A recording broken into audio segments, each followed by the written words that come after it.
Selanjutnya Suhail. باب البصاق والمخاط ونحو في الثوب. وقال عروة عن المسور ومروان خرج النبي صلى الله عليه وسلم زمن حديبية فذكر الحديث وما تنخم النبي صلى الله عليه وسلم نخامة إلا وقع في كف رجل منهم فدلك بها وجهه وجلده.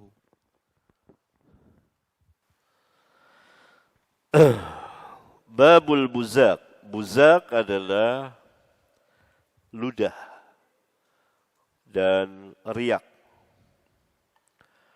Wal mukhat ingus.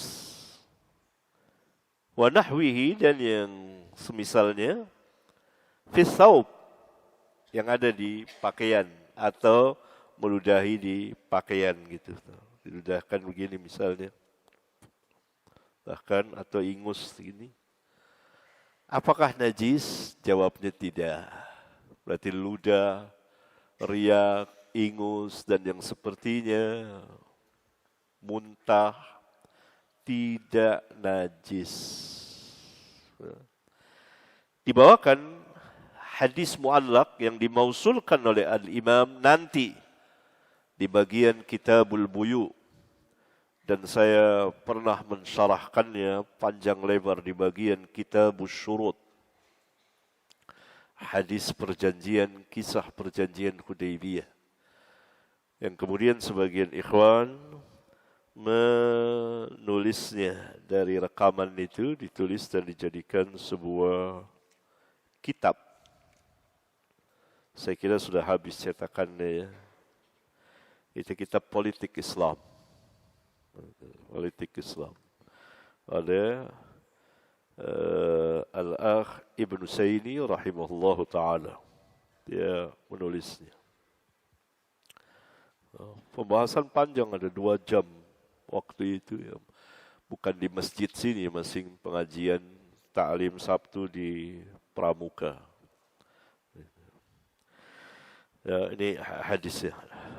Wa qala Urwah anil Miswar wa Marwan kharaja an-nabiy sallallahu alaihi wasallam zamana Hudaybiyah fadzakara al-hadis. Miswar dan Marwan menceritakan bahwa Nabi sallallahu alaihi wasallam keluar pada zaman Hudaybiyah yaitu tahun ke-6 Hijriyah.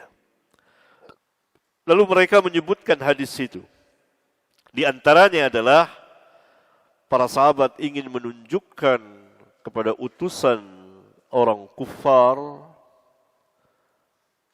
bahwa mereka tidak akan meninggalkan Nabi sallallahu alaihi wasallam apapun yang terjadi dan bahwa mereka sangat membesarkan dan mengagungkan Nabi sallallahu alaihi wasallam sehingga wama tanakhama an-nabiy sallallahu alaihi wasallam nukhamatan illa waqa'at fi kaffi rajulin minhum fadalaka biha wajhahu wa jildahu. Tidak Nabi sallallahu alaihi wasallam meriak gitu ya mudah melainkan jatuh di telapak tangan seorang di antara mereka lalu ia menggosokkannya ke wajahnya dan ke badannya. Begitu para sahabat, ditunjukkan oleh para sahabat saat itu. Tidak Nabi meludah, tidak Nabi meriak, melainkan jatuh di telapak tangan para sahabat. Dan mereka mengusap mukanya ke badannya. Apa tidak gentar utusan kufar itu melihat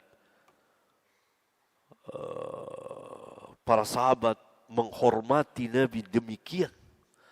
Sehingga ketika mereka utusan ini yang kemudian di kemudian hari masuk Islam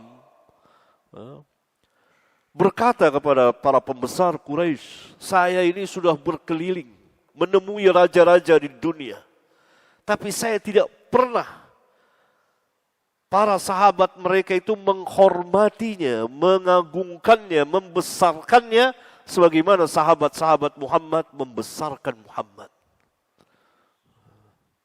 Tidak seorang pun, tidak satu pun, tidak meriak meludah Nabi sallallahu alaihi wasallam. Tidak Nabi sallallahu alaihi wasallam meriak atau meludah, melainkan jatuh di telapak tangan sahabat. Belum pernah saya menyaksikan seperti itu. Ini yang dikatakan siasah syar'iyyah.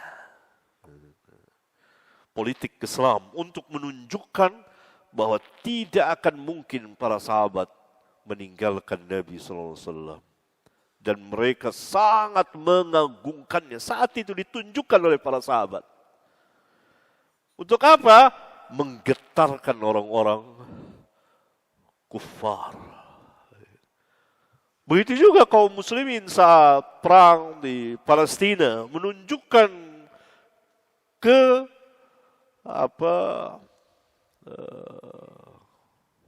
persaudaraan mereka, bahwa mereka tidak akan meninggalkan saudara-saudara mereka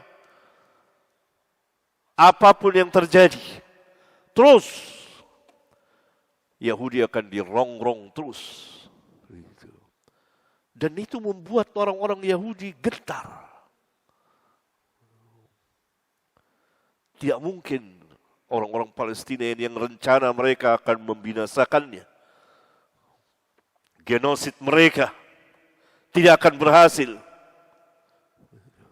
Kalau keadaan kaum muslimin, bahkan masyarakat dunia, bukan hanya kaum muslimin, Benyamin Netanyahu sudah diketuk palu sebagai penjahat perang dan akan ditangkap. Ya, itu bukan dari kaum muslimin. Ya, itu membuat gentar Yahudi, panik, tersiksa, terazab. Belum secara fisik, tapi secara hati, pikiran, dan akal. Tersiksa mereka. Kalau itu mereka kalap. Bayi-bayi pun dibunuhi.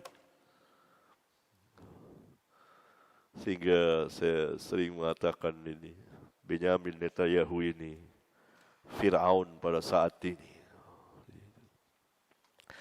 Ya, hadisnya kemudian dibawakan oleh Al-Imam dari Anas bin Malik, qala mazaqan Nabi sallallahu alaihi wasallam fi sawfihi. Nabi sallallahu alaihi wasallam pernah meludah ke pakaiannya. Ini sedang salat kejadiannya. Pakaiannya. Kalau kita bisa saja dengan tisu atau dengan apa, pakaian. Ini menunjukkan bahwa ludah, riak, ingus tidak najis, hanya kotor saja. Tidak najis. Tawwalahu Ibnu Abi Maryam, Sa'id bin Abi Maryam, ini Syekh Bukhari, membawakan dengan panjang ini hadis ini. Nanti akan dibawakan. Qala akhbarana Yahya bin Ayyub, qala haddatsani Humaid, qala sami'tu Anasan an Nabi sallallahu alaihi wasallam. Terus Suhail, baca.